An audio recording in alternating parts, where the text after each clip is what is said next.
హైడ్రా వచ్చిన తర్వాత ఏమొచ్చింది, హైడ్రా వచ్చిన తర్వాత ఏం మెలగబెట్టింది అని చెప్పి మాట్లాడేటువంటి బీఆర్ఎస్ పార్టీ, బీజేపీ పార్టీ గుడ్డి సన్నాసులకు, ఎడ్డి వెధవలకు మేము తెలియజేస్తున్నాం. ప్రస్తుతం మనము ఉప్పల్లోని నల్ల చెరువు వద్ద ఉన్నాం. దీని యొక్క విస్తీర్ణం గతంలో దాదాపుగా 120 ఎకరాలు ఉండే.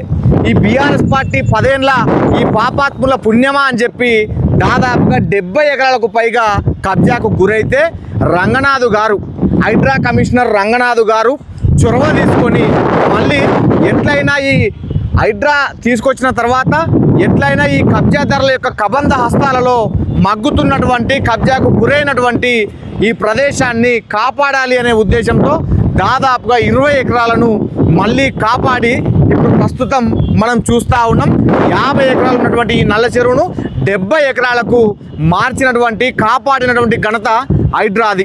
మరి బీఆర్ఎస్ పార్టీ నాయకులు అంటారు, మరి ఎట్లయినా హైడ్రా రంగనాథ్ గారు పోతేనే మనకు కబ్జా చేయడానికి అవకాశం ఉంటుంది, మనం కబ్జా పెట్టుకున్నటువంటి భూములను మళ్ళీ మనం తిరిగి స్వాధీనం చేసుకోవడానికి అవకాశం ఉంటుంది అని చెప్పి రంగనాథ్ గారి మీద అనేక రకాల కేసులు వేసినటువంటి ఈ దుర్మార్గులు మళ్ళీ మన ప్రజల యొక్క స్వచ్ఛందమైనటువంటి సహజ ఆస్తి అయినటువంటి ఇలాంటి చెరువులను, కుంటలను మళ్ళీ కబ్జా పెట్టుకునేటువంటి ప్రయత్నం చేస్తూ ఉన్నారు. కాబట్టి హైడ్రా వచ్చిన తర్వాత హైదరాబాద్ నడిబొడ్డున ఉన్నటువంటి ఇలాంటి అనేక చెరువులను హైడ్రా కాపాడి ఇవాళ తెలంగాణ రాష్ట్ర సర్కారు, గౌరవ రేవంత్ రెడ్డి గారు చొరవ తీసుకున్నారు. కాబట్టి ఇవాళ మనం చూస్తూ ఉన్నాం. ఇవాళ ఉప్పల్ నల్ల చెరువు ఎంత అద్భుతంగా తయారైంది అంటే ఇటు పక్క ఉన్నటువంటి కాలనీ వాసులందరూ ఆహ్లాదకరమైనటువంటి వాతావరణాన్ని ఎంజాయ్ చేయడానికి, ఆస్వాదించడానికి సాయంత్రం పూట ఈ విధంగా ఇంకా ఇది పూర్తిగా వస్తూ ఉన్నది.